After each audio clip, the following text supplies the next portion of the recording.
This is the Montana Outdoor Podcast, brought to you in part by Rocky Mountain Truck and Trailer in Missoula, home of Boss Snowplows, CM Truck Beds, and Diamond Sea Trailers. Just go to rmtte.com for more information. And by Superior Hardwoods of Montana, home of the largest selection of in-stock high-end wood products and flooring in the western United States. Let them guide you through the woods at superior-hardwoods.com. Now, get ready for more fascinating topics and the most interesting people you will ever find in Montana's great outdoors. We offer new podcasts most every Saturday. You can get a link to these podcasts by going to our website, montanooutdoor.com, or by going to our Facebook page, or just send an email to Downrigger at montanooutdoor.com and say send a link to my email. It's that simple. Now let's head out with your host, Downrigger Dale, and see what's going on in Montana's great outdoors. Thank you very much, Manny. And as Manny just said, I am Downrigger Dale. Welcome to the Montana Outdoor Podcast. Thank you all for joining in again. Love it that so many of you have decided that you like listening to what we do here. I do appreciate it. Now, if you listen to the Montana Outdoor Radio Show, which you can do every Saturday morning live, that's from 6 to 8 Saturday mornings on the Montana Outdoor Radio Show. That's on 30 great radio stations all across the state of Montana. Covers, I think, about 80 cities now. And if you listen to that, which, by the way, I want to mention to you, too, that if you don't want to listen to it that early in the morning, you can go to montanooutdoor.com and you can listen to it anytime you want there. Also, you can join us on our Facebook page. We do a Facebook live broadcast at that time if you want to see what's going on in the control room and that. And also that way you can add comments to the show. So when you listen to that, you will hear the Brian Olson Outdoor Report. And Brian always has great information for us up on the High Line of Montana. Those of you that aren't from here, you say, well, where's the High Line, Downrigger? Well, just like the word says, it is up in the northern part of Montana and stretches basically from about Browning all the way across to the North Dakota border. So it covers all of the very northern tier of Montana, and great fishing there. And you'll hear Brian talk a lot about fishing. Well, every now and then he gives us a little report about bird hunting and that too. But he is one of the top fishermen. In fact, has won the Governor's Cup in Montana before as well. But he has some great advice. So what I thought we'd do, since March 1st starts the beginning of the new license year. Now, in some streams and rivers and that around Montana and other places, there is a fishing season, but a lot of Montana you can fish year-round, but your license expires the last day in February, so you got to have a new license on March 1st. And that kind of marks when we start thinking about, okay, it won't be too much longer, and the ice is going to be leaving. What am I going to do next? How do we get you ready for that? One of the worst things that can happen is you finally get out on the open water and you look in your tackle box and, oh my goodness, what's going on? I don't even have all the right stuff. So I thought Brian could help us out with that. But also, we're going to give you some tips and ideas of where to go to finish out this ice fishing season, because there still is some good ice fishing season. Let's get Brian in here. So Brian Olson, welcome back to the Montana Outdoor Radio Show, or Montana Outdoor Podcast, rather. I'll be talking to you on the Outdoor Radio Show soon, too. But thanks for joining me again here on the podcast. How are things been going up on the Highland? Hey, Downrigger, things are great. It's warm. Ice is melting off the road, so no, it's actually getting muddy out there. Yeah. Now, let's start a bit with the ice fishing. There's still some ice fishing to be had.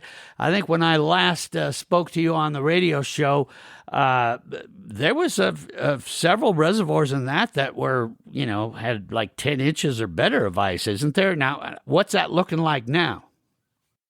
No, everything up here is still ice. In fact, it's probably the best ice of the year.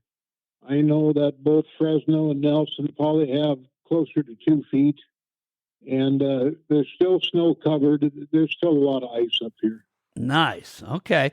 So if folks wanted to get out and enjoy some of this weather that we have, but also get into some really good ice fishing. Let's kind of maybe, I don't know which way you want to start, if you want to start like from Havre and move east or go the other way and move west. But tell us about some of the good places to get in some ice fishing before this season changes. Well, here's what's going to happen. Right now at Fresno, I don't know that I've ever seen it this low coming into this time of year. That's sitting at about 20%. Now, all of these fish have to be thinking about the spawn, which is within a month to 6 weeks away. Mm-hmm. So these fish are quickly going to be staging up into their areas where they spawn. Now, will they spawn in a low water? Sure, they will. I really can't tell you where they would be at, other than probably go to the mouths of the bays and what have you and start to fish in those areas. Now, especially this time of year, you're going to notice that those bay areas really mud up quick, because even though there's still ice on there, you have a certain amount of water that's coming in from the fields, etc., and the streams, the little feeder streams, etc., and they can really muddy up that water quickly. But with that being said, I still, oxygen levels are down. As water comes in, oxygen levels are going to increase. But don't be afraid to fish ultra shallow, especially at night, because mind you, the walleyes and northerns and everything, because the water's as cold as it's going to get, they're probably only feeding once a day. So you need to be in the right place at the right time. And I'm going to tell you that's pretty well in the dark for your better fishing. Mm-hmm. I'm not going to say that things don't happen during the day, but boy, right now still, you kind of want to be up at the mouths of the bays and what have you. And a lot of times in these reservoirs, part of the structure mode is that the bait fish that are still there, well, where do they want to hide? Well, anywhere where they can't get eaten. Yeah. And right now, a good place is right up there shallow. I mean, they're going to be up there in 2 or 3 inches of water, and the bait or your northerns, walleyes, etc., are going to be out there in 6 to 8 inches, wherever they don't get stuck. Right. And I mean, do they get that shallow? Yeah, they definitely do. So, wow. So don't be afraid to fish shallow. Wow. Okay. Well, that kind of changes some of the thinking a little bit, because I think a lot of people think, well, okay, I'm going to go out as far as the ice stays good and get my big auger out and go down. But what you're saying is stick in those shallow areas. Now with ice, a lot of times when we're not fishing during ice fishing season, we can see structure and all that, and it really starts to give us a pretty good idea of where we want to go, especially if you're looking for walleye in that. When it's covered with ice, does it usually tell you, okay, where I was catching fish in the open water, I probably am still, those areas are still going to be fairly good? Or how do you tell where to find these buggers? Well, in the spring of the year, I like to fish a lot of times ultra shallow. Now, that doesn't mean that these fish aren't in different stages. I mean, you still have fish that are out there that are deeper. Yeah. So if you're catching them out deep, don't quit that. I mean, yeah, right. Fish where you're catching fish. But if you're not catching fish in your deeper haunts and what have you, you may want to try shallower. And what I do is that I never just open up my spool on my tip-ups. I mean, I drill a hole to where I can give them whatever 10, 12 foot of line, and that's all I give them. And that's all I ever give them, period. Mm-hmm. Do a few fish get away? Yeah, they do. But I found that as many get away, if you're going to let them take out your 100 yards of line or whatever you got on it.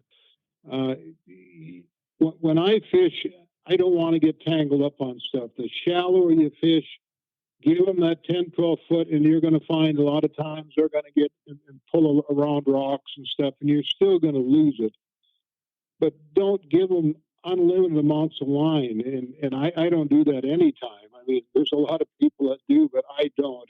If they haven't got it after about 10 or 12 or 15 foot of line being pulled out, I'm probably not going to catch them. So Yeah. that's all. Well, yeah, and I suppose, like you were saying, if you try to find that right time to fish, they're going to come to you and get it. You don't have to, like you say, be strung out with line all over the place. So that makes some sense. When you say it's probably going to be in the dark, about what time of the day are you talking about there for having increasing your odds a little better? Right now, that time of day is about 3, 4 in the morning. Oh, okay. This kid is in bed. So I mean, if you want to go stand out there and jig or do whatever, that's fine. I mean, whatever time, if you're out there and if you're running tip ups and you notice a specific time, because there again, different bodies of water, these fish are going to be a little bit different, but overall, they are very nocturnal, and that 3, 4 o'clock in the morning seems to be where they're at now. So, I mean, that's all I'll tell you. It's and there again, I mean, if that's when they want to feed, that's when you want to be there to catch them, and that's kind of why tip-ups are handy, is because you don't necessarily have to be out there. You let your in the waters where you can have live bait, that live minnow swimming around. But even so, like on Fresno, I like salted minnows real well, and I don't even knock the salt off them. I'll put half a dozen or a dozen per bag of whatever I want to use. I don't knock the salt off them because guess what? You put them down in the water. Yeah, The water washes the salt off, and they seem to like them very well. So that's all I'll tell you there. So, what size minnow do you want to try to find? I personally like that 3, 4 inch variety. I don't care if it's the bigger fat heads or even the shiners. Now, if you're fishing Fort Peck, you're talking a different beast altogether. A lot of times, the bigger the better the minnow. But in like the Fresnos and the Nelsons, your bait fish typically don't get any bigger than a big fat head. Mm-hmm. Those lakes, even though they do have whitefish in them and they get big, there again, it seems to me that 3, 4 inch is the size it's the size I like to use. I don't know if it's I catch plenty of fish using them, so I'm going to guess that the fish do well on that size also. Mm-hmm. Now, Brian, when you're saying in Fresno where these water levels has really dropped, and of course, as you mentioned, with that you're going to have oxygen drop, so they're going to feed less than that. Do you change any kind of technique or any of that as far as fishing for these fish in the lower oxygen level time of the year? I mean, I really don't. I will use a salted minnow, and there again, if I've got a foot of water under the ice, that's where I want to be in that. I like to fish about 6 inches off the bottom. Sometimes you can be, I mean, a lot of times I just like to have it off of the bottom a little ways, that's all. Mm-hmm. 4 to 6 inches is very sufficient, and if they're going to be up there shallow for you, that's great. Now, like on Nelson, we still have a lot of weeds. A lot of times they don't have to go that shallow for them. I mean, they'll be in the weed banks and what have you. And one of my trade secrets that, I'm telling more and more people, if I drill a hole and if it's clear water, I keep moving. I don't use the forward face. I mean, I don't use the forward-facing sonars. Maybe I should. But when I hit an area, especially in the weeds, that is cloudy, a lot of times, if it isn't from runoff, I believe that it's your predator fish knocking the crap off of the weeds, chasing minnows. And so many times it's almost unbelievable. I'll find that area and I'll go to put a tip up down. I can't get away from it. That tip up will just start banging. There again, hey, I've caught them all day long, even this time of year when I tell you that, okay, typically, if those fish are got a lot of oxygen and they're pretty healthy and they're moving, etc., well, yeah, the exception is they're still going to eat all day long. So, if you're in an area where they're only feeding once a day, that's fine. But if you can get to an area where these fish are healthy and they're got a lot of oxygen, I do think that, they're cold-blooded, so they're going to move a little bit slower, and there's nothing slow Yeah. Even, I mean, yeah, it's not like you're going to reach down and grab one or anything else like that. They're going to show you how fast they can be, but at the same time, don't be shy to fish shallow. And if they're going to bite for you in the daytime, we'll have after them. That's all I can tell you. Okay. And as far as your setup and all that, do you when you're putting those salted minnow on, is it just on a bare hook, or do you put something have a little color on it, or what's the rest of the rig look like? Okay, there's a lot of people, they like treble hooks. I'm not a treble fan. I like regular hooks. I like about a number 2 is the size that I use. And do I use colored hooks? You better believe it. I like the yellows and the pinks and the greens. I try to mix things up. Okay. And if I have a particular color that these fish are keen on, yeah, then you better believe that if I've got 6 lines in the water, 4 of them are going to be the color that is the best. The only thing that at times can come to bite you, because one day they might like the chartreuses, and the next day they might like the greens, and the next day they like the reds. So, now, I mean, I like to play around. Sure. Now, how often do you move if your tip ups you notice just not getting much action at all? I mean, how long do you let that go before you say, okay, time to pick up and go drill a hole somewhere else? Well, if I'm fishing overnight and checking them, I usually go twice a day checking them. And if I don't have anything on a particular set, I move it, that day, and I'll even move it a couple times a day. The only thing, typically now, I don't move until the morning. If I go on out and don't have a flag up, well, then it's time to move, because I know that the majority is happening. What I like to see is, I like to see all 6 of my flags up when I get out in the morning, because, typically your catch rate's going to be about 50%. Maybe it's a little bit better than that. I mean, I've been out before where, throughout the night, maybe I have 6 fish. Now, did one of those bite before midnight? I'm going to say yes. Although, I'm a guy that I don't keep a lot of fish. I keep what I want to eat fresh. If they're too big, they go back. That's right. all there is to it. If I catch a fish that's got a big belly, I hear people, oh, look at how good a shape that fish is. Well, if that fish is in that good a shape, guess what? It's probably a hen. She's probably just full of eggs. Yeah, might as well let her go. Make some more. Yeah. That's what I say, because for every walleye you take that's full of eggs, you've taken about 200,000 chances, even though, they'll have about 200,000 eggs in their belly. I would rather let them go and let them try to reappropriate, or whatever you want to call it. So that's all. All right. Well, one last question on the ice fishing, and then we're going to get into the other side of it. We'll take a break first. But the last question on the ice fishing side, as far as finishing out this ice fishing season, if you will, Fresno and Nelson, are those pretty much the 2 go-to water bodies that you want to hit to catch fish? That's the 2 that I go to. I mean, I mainly fish those. Do I fish Fort Peck? I do. Fort Peck is such a monster, and it's a long ways to get into a lot of that.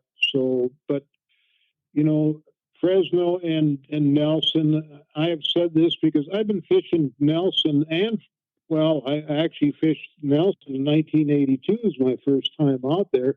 I didn't start fishing Fresno until the 90s. So, So I'm going to tell you, I fished Nelson 10 years longer, and a lot of the stuff that I go to is that because I fished it so often, I kind of know where to go to. That's all. Now, these guys with the newer sonars and what have you, hey, they can find this stuff that I do. And I just find a lot of times where I go, then all of a sudden I can draw people in. And I don't like that. I kind of like to be by myself. Yeah. So that's all. Yeah. Well, so we're probably not going to find out what you wear and all that, so we can go look for you and fish next to you then. But anyway, let's take a quick break. And when we come back, let's talk a bit about getting ready for the ice going off and transitioning into that open water fishing.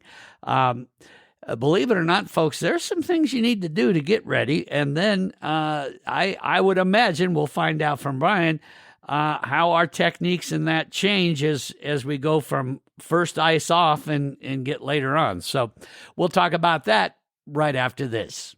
I know our regular listeners to this podcast have heard me talk about Rocky Mountain Truck and Trailer, but for those of you that are new here, let me start with the basics about Rocky Mountain Truck and Trailer. They are your locally owned Boss Snowplow, CM Truck Bed, and Diamond Sea Trailer dealer. They offer a wide variety of auto, truck, and trailer accessories and specialize in sales and service of trailers. Rocky Mountain Truck and Trailer is conveniently located at 5680 Expressway in Missoula, Montana. Now, let's get into the stuff that truly makes them special and why they are the ones we recommend if you ever need a new trailer, a snowplow, or just need service and or advice. Let me give you an example. They carry the best snowplows on the planet. That's Boss Snowplows. So that way, when you get sick of just getting by with what you have or sick of spending a fortune to have someone else plow you out, you can come tell the folks at Rocky Mountain Truck and Trailer about what and where you need to remove snow, and they will help you find the perfect Boss snowplow to get the job done right now and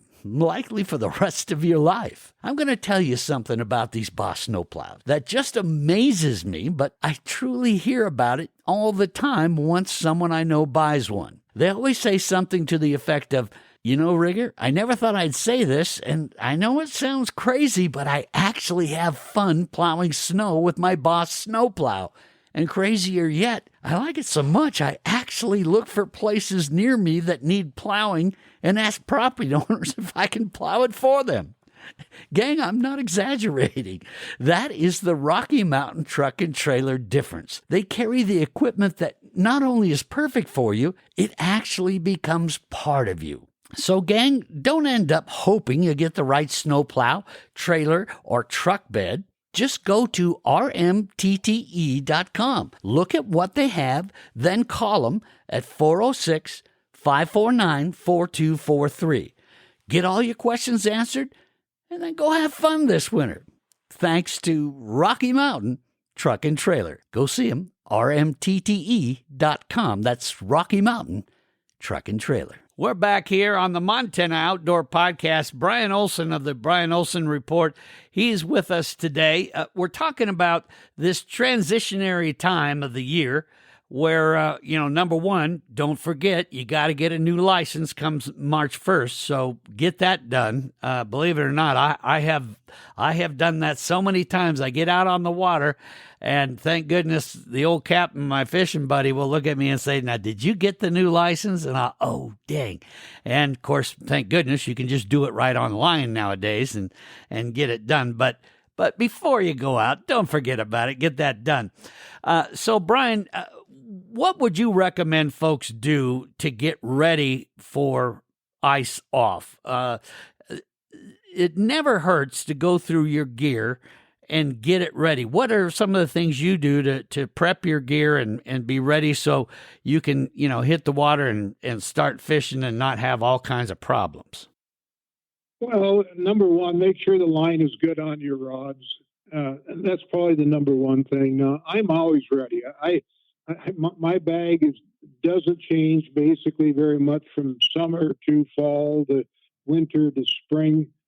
And, one thing that people miss a lot is that this early season can be it is the best northern fishing of the year. So if you're in northern Pike, when that ice, the first place it melts is off ashore, okay? A lot of times you get that 5-6 foot stretch and you'll get even bigger than that. Well, what I like to do, honestly, is get on the edge of the ice, and then I start to move, but I'm throwing a daredevil or like a walleye spin or a bass spinner bait, something that has a lot of flash. So you cannot believe, and like from here on out, in that March period and what have you, that it can be unbelievable. And there, I just keep on moving until I find them. When you find them, they let you know because they are extremely aggressive. Northerns are looking for somewhere to spawn. You can really have a blast in all of these reservoirs if they have northern pike in them. And I have caught probably as many walleyes because I kind of find that, all right, even though the walleyes aren't in the spawning mode yet, the reason these fish are up there, I think, is not even so much as a spawn deal, is that they're finding the bait fish and they're really corralling them. So don't be afraid to fish with your spinning rod and what have you, throwing a spoon or what have you. When you've only got that 5 or 6, even though you're only in 2 or 3 foot of water, it doesn't make any difference. If the fish are there, they will tell you. And when you get into it, it can be the best fishing you've ever had. Well, and like you were saying, you get that time of the year where all of a sudden that good oxygen's coming back and those fish have a lot of energy and they're saying, I've just been kind of getting by, but I feel like I want to get a belly full now. So yeah, you're right. This is a good time. So as far as, and I think that's some really fun fishing is just casting out, and like you say, even in that shallow water, that can be a lot of fun. A big old pike or a big old walleye come nail your spinning rig can be a blast. So when you're out there, targeting and fishing that way, what is the technique that you use on a spinning rig? Is it a pretty quick retrieval or what do you do? Yeah, you need to vary it, but I just find just a standard retrieve, keep it off the bottom, and there again, make a cast. If you don't catch it, well, move up 10, 15 foot, cast again, just keep on moving because you have to find them. They're not everywhere, but when you find them, it can be just lights out, and that's all I'll tell you. And if I go out this time of year, I like to be on the edge of the ice. It's easier walking. I can cover a lot of distance. Vary your cast, vary your speed and your retrieves. If you find something that, say you let this thing flutter down, hit the bottom, then, take 3, 4 cranks and do the same thing. Sometimes they like a constant retrieve, but if you get a hit and you don't catch it, that's when I really start to vary my retrieves. Okay. Something smacked me, something told me that I'm here. Now I have to do something to trigger that fish again. A lot of times, you let it flutter down, and you'd be surprised on how many times on a slack line flutter, you'll feel this tick. Well, if you feel the tick, set the hook, tighten your line up, because something just hits you. Yeah. And even a big spoon or a plug, it's amazing the way you feel this tick. And then, you think, well, is it a walleye? It can be anything. It could be any of the species. But if you feel the tick, don't sit and wonder if it's a fish. It's a fish. Yeah. Period. Yeah. If you wonder, did I get a bite? Well, it's too late. Mm-hmm. And that's one thing I will tell you. Mm-hmm. And do you set it pretty darn hard when you feel that tick? I predominantly use fire line or super line. I'll put it that way. So no, I believe in sharp hooks. Apply pressure. I mean, that's what the drag is on here. I mean, I set my drag to where if they want to pull it, they're not going to break my line. But at the same time, I do more of a sweeping type of a hook set any time of the year. I mean, my hooks generally are very sharp. I carry a hook hole with me all the time. And if I get a hook that gets dull at all, or if I miss a fish, a lot of times if I miss a fish, I'll bring it on in and say, why did I miss it? Well, the first thing, there's my issue. I got a hook that got bent or dulled up on a rock or something, and that's the best way. I don't care what you're doing.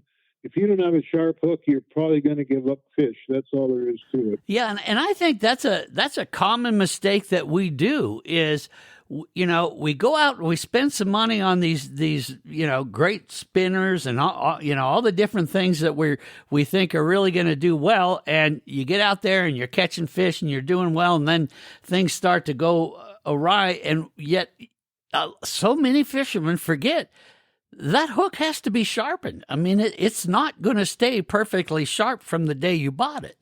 So No, I mean, and I used to say, well, just spend a couple dollars on a hook hone. Well, everything's gone up. So spend your $10 on a good hook hone.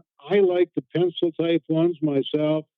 And when I drag that hook across my fingernail, if it doesn't immediately sink into there, it's dull. mhm. I mean, you might think, well, that's a sharp hook. Well, I'll tell you if it's sharp or not. If I you look at my thumbnails especially, and they're all scarred up from dragging hooks across them. I like that thing to instantly get into the bone, period. And I don't care if it's northerns, walleyes, any species, trout, you name it. That sharp hook is really the key. Mm-hmm. Mm-hmm. Good advice there. As far as checking your line when you're getting ready to go out for the first time, and you'd mentioned, make sure your line is good in that. Of course, if you put things away at the end of the season properly, you're not going to have to do as much. But what's your technique for checking line? I asked that question to 10 fishermen. I will get 10 different answers. Some say, well, you roll it up on one hand, then the other, and you pop it good. Others say you run your fingers down it. What do you do to check your line to make sure that, okay, that's good line, it's not going to break on me?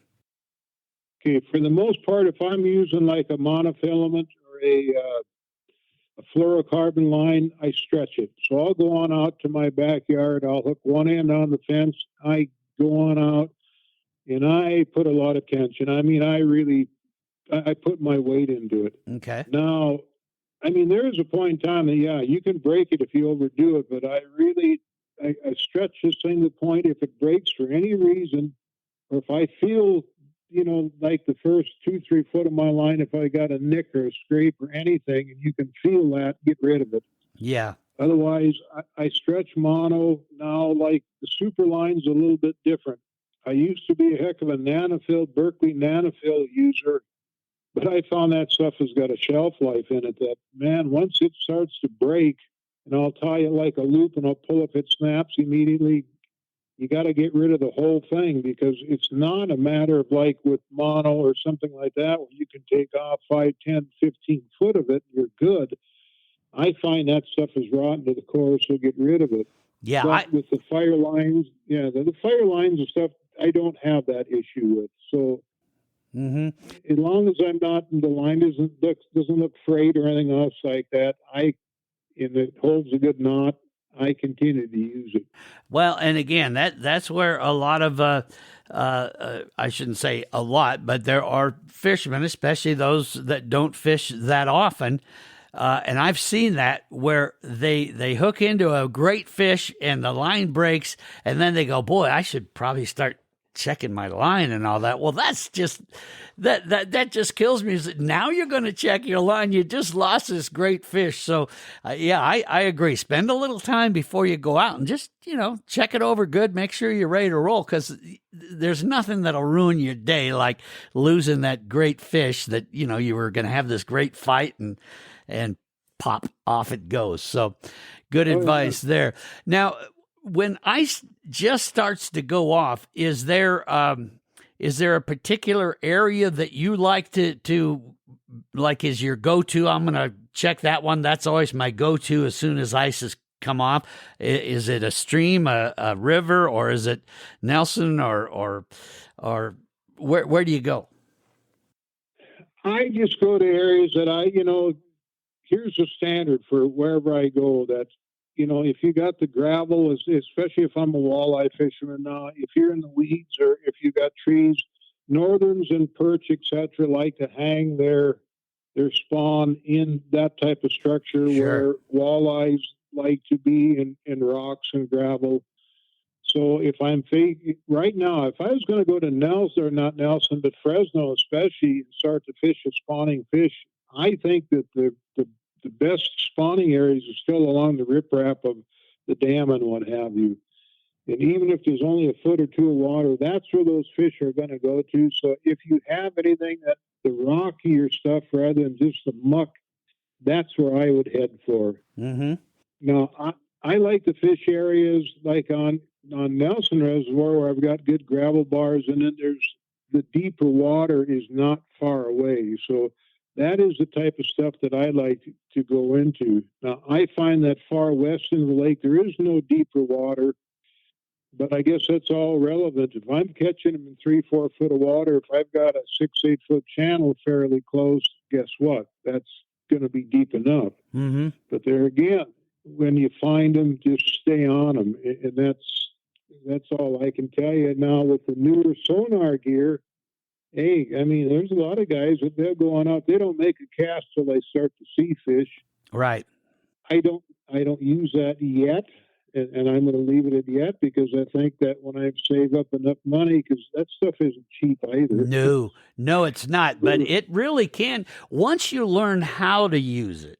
And I am not one of those people that's mastered it yet, because that is a whole technique in itself, is understanding that equipment, and that takes some time. And I advise people, and we'll actually do a couple different tech podcasts where we really get into the tech side of it and kind of give you a lot of information about how to start to learn to use that, because that stuff can drive you a little bit nuts if you don't know what you're looking for or how to use it. Then you start not trusting it, and then you got this big, beautiful screen that costs you a bunch of money that you don't use because you don't trust it.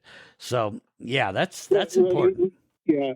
I mean, you need to trust it still with me. And I have people say, oh, they can tell what kind of fish it is. Well, I'll be out there and there'll be a suspended fish out. No, that looks like a carp to me. Well, I'll flick on out there my jig, and it's at 50 foot or whatever, and watch you jig. All of a sudden, boom, you get hit. It's a big walleye or, something like that. Somebody's got to prove to me that they can really tell what species it is. I don't buy that. Yeah. I think there's going to be a day, and it's probably coming sooner than we think, where, you may be able to get to the point. Now, I like you, I've heard some guys say, no, this stuff is getting good enough now. I know what I'm looking at. We're going to find that out when we do our tech podcast coming up here in a month or two, and we'll just see what is that. It keeps evolving, so you never know. Now you mentioned the spawn, which that's kind of interesting when you talk to a lot of different fishermen that do it a lot. Some really approach fishing the walleye spawn completely different than just your average day. What do you do? Do you just treat it like it's any other day? Oh, I guess I fish so much it's like every other day. But at the same time, I do know that, like, when you go out there in the March and April, when you get out of your boat, and these bigger fish that you catch are normally female spawners, I let them go. Sure. I look for the males. Now, anything I bring into my boat, if I can squeeze their belly, and if I want to keep a few fish, or if I want to keep a limit, doesn't make any difference. If they're milking, and I've caught 10-pound males that I have kept. And when you squeeze their belly and you get that milk out and they're a male, go ahead, because you find out so many times that one male services quite a few hens, etc. Mm-hmm. So I will keep it. And for the most part, they know that a hen, after she lays her eggs, she actually will go out and be dormant for up to 2 weeks, but a week to 10 days is pretty common where they're not going to bite. And then usually in June or so is when people say, "Oh, that's when these fish." Well, yeah, guess what? That's when the hens really get active, and they're really after.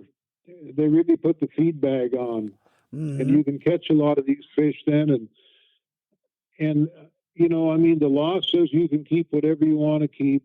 But, I'm a pretty conservative type of individual that I don't have a freezer full, and I never care to keep a freezer full because, and I do. I mean, I fish as often as I can, and when I want to keep a fresh one, that's what I do.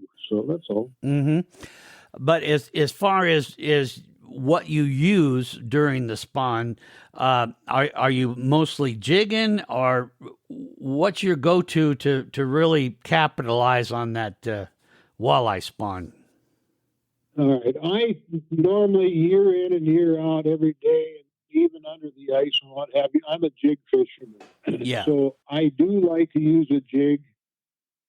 I don't use a lot of live bait. There's times that I certainly do, but like Berkeley gulps and the ripple shads and all that kind of stuff, that's the type of bait that I use more than anything. And more, any time of the year, I found that like jigging wraps, shiver minnows, they work equally well all the time. It's not, I read different articles where it says, well, that jigging wraps won't have you don't get good till surface temp hits 65. Well, give me a break. Yeah. When jigging wraps first hit the market 40 years ago or whatever, it was all about ice fishing. Well, I'm sure as heck wasn't standing on any 65-degree ice. So yeah, well, and if you look at the tournaments and people like yourself and other fishermen that are some of the top fishermen in the state, boy, it more and more it's pretty much all jigging out there, and then it's just a matter of you got to pick the color and the presentation that kind of, as I understand it. And correct me if I'm wrong, but you just want to try to emulate what they're targeting. And if you can do that, once you get that dialed in, and that just means you're going to, change and experiment a bit, you dial that in and boom, there you got it. So, do you find that, during this early time when that ice starts going off, is there a color that seems to do better on the high line? Is it depend on the reservoir or the stream or that where you're going, or or do you have kind of a standard go-to color during that early spawn? All right, on any reservoir that I fish for spawning fish, because most of the time your bait fish is lighter colored and shiny, whites work as good as anything. Mm-hmm. But with that being said, if you have a lot of perch in there, then I like my fire tiger selection. So when you go into my box, you're going to see I have a lot of light colored stuff and I have a lot of perch colored stuff. That if I can't catch him with one of those, I'm probably not going to catch him.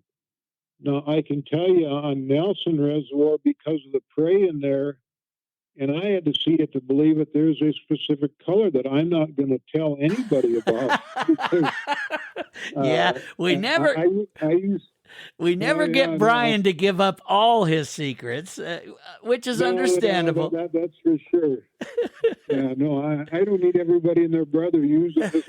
And I have told a few people that, hey, change from what you're using to this color, because it is unbelievable. And I mean, I've gone out and when I'm fishing Fresno, I like fire tiger very well all the time.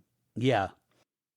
I go to Nelson Reservoir. I'm thinking, okay, this is going to work. Well, it does, but this other specific color I'm talking about outdoes my fire tiger about 10 to 1, and that's pretty massive. So, okay. So don't be afraid to try different colors. That's all I can tell you. But I go have guys in the boat and they'll put something real funky on, and I think, that's not going to work. Well, when it works, I shut up and yeah. Either I try to match their hatch or I do something different. That's all. Yeah. Well, we're going to take one more quick break, and when we come back, I'm going to see if we can squeeze a little more information out of Brian as far as if folks want to hit some of the streams and rivers. Let's talk a little bit about that when we come back right after this. I want to talk a bit about a very special company located in western Montana, Superior Hardwoods of Montana. They were established in 1977, and since that time, guiding customers through the woods has been their passion throughout their history. The main focus at Superior Hardwoods of Montana has been to provide the finest wide plank flooring and unique building materials available anywhere. One of the things I noticed right away about the owner of Superior Hardwoods of Montana, John Medliger, and his son Corey, and the rest of the staff there is they're very proud to offer the largest selection of in-stock flooring in the western United States. See, For over 40 years, they've been known for leading the industry in reclaimed and antique building materials, and the success that followed has allowed them to, now get this, stock over 11 acres of stunning architectural lumber that awaits the perfect addition to your home. One thing I want you to remember is just because they're located in Missoula, Montana, that does not mean they can't help you turn your home into a piece of historical art if you live somewhere else. They have been guiding folks from as far away as Hawaii and beyond through the woods for many years. So no matter if your project is located across the street from them, across the state, or somewhere else in the world, they can't wait to turn your house into a dream home. Their goal is simple. They stand ready to deliver the best choices with reliability and honesty, helping at any phase of a project with inspirational advice. And I'm not exaggerating when I say they actually treat their customers as friends and family. So, the choice is yours. But if I were you, I would go to superior-hardwoods.com. superior-hardwoods.com. Of course, you're more than welcome to call them, 406-235-7452, or, they'd love you to visit 5120 Highway 93 just south of Missoula, Montana. They can't wait to guide you through the woods at Superior Hardwoods of Montana. Go see them. You're going to love what they do to your home. And we are back here on the Montana Outdoor Podcast talking with my guest, Brian Olson of the Brian Olson Report. You hear him all the time on the Montana Outdoor Radio Show every Saturday morning. Brian, you've given us, first, thanks for all your time. You've given us a lot of great information for this early time when that transition hits and the ice goes away. There are some folks that just love to hit the rivers and do that. A lot of times early in the season, you kind of have a stream all to yourself. Are there any certain rivers or streams up on the High Line that you like to go to early in the season? Well, I'll tell you what, the Missouri and the Milk are the standbys, and of course they're open year-round because a lot of your trout-type streams don't open till, the third weekend of May or something. I'm not right. I don't know when that is. Now, you've heard the term blowout before because I used to be quite a steelhead fisherman. You go all the way on over there in Idaho and you hit these different streams when they're running clear and good, great, but when the mud hits them and they blow out, fishing really gets tough. Yeah. I do well in warm, muddy water. I do not do well at all in cold, muddy water. So if I will go to a river, I don't care if it's in the Milk or Missouri, but if we got a melt and that water is really muddy, sometimes, if I'm there, if I've come a ways, I fish it anyway. But I have much better luck when the water it can be murky, but if it's muddy and cold, it can be very tough fishing. Mm-hmm. And there is probably when you want to use some meat or something and really slow down your presentation will work better for you. But these streams and rivers, the Milk is a very underutilized river for everything. Yeah, Walleye, saugers, northerns, catfish. You've got it all. And there's times when, mud doesn't seem to make a lot of difference. Well, yeah, and when it's cooler in the spring, it does. Yeah. It's called the Milk for a reason. It's pretty milky. But I'll tell you, I really do love that river. I think, just like you said, there's just such a variety, and it's not a huge stream or river, whatever you want to call it. It's not huge. It's decent size, but to me, if you want to catch something, that's a dang good place to go if you want to do some river fishing. So I really like that. Now, in the Missouri, that I imagine location gets to be pretty important. That's a big river and goes a long, long way. Is there an area in these early spring times of the Missouri that you like to go? And if you do, what do you usually target in the Missouri? Is it walleye? Well, it's walleyes and saugers. And when I, used to get down there around Cold Banks and Virgil and what have you a lot, you get in these deeper stretches, and I'm going to tell you where, when I find that 8 to 10 foot is where I really like to go. And if you don't have a lot of moss, you can fish most of that. If you have swirl holes and what have you, they're great. I mean, but there's times when I'll hit the swirls and there's nothing there. You don't get bit. Mm-hmm. And when that happens, then move to the current. And I can't stress that enough. Don't leave it because your favorite hole isn't there. Go to the current, because these fish definitely take advantage of the current.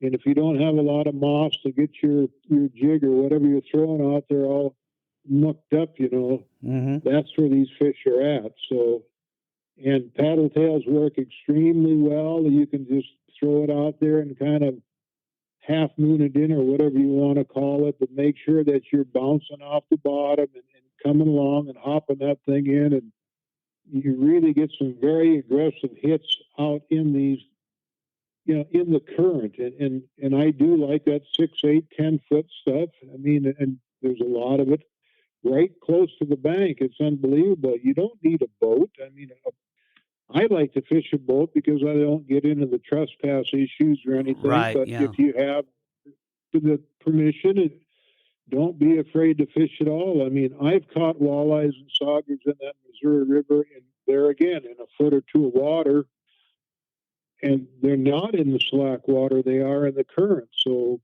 I mean, wherever the feed is at, wherever they're feeding at the time, that's where you try to get to. Mm-hmm. And it's not unfair. I've been doing it for so many years, but you cannot beat time on the water.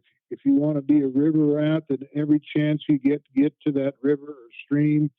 If you want to be a lake person, just time on the water. It is what really, and even if it's only an hour or two, Yeah. who cares? You don't have to be out there.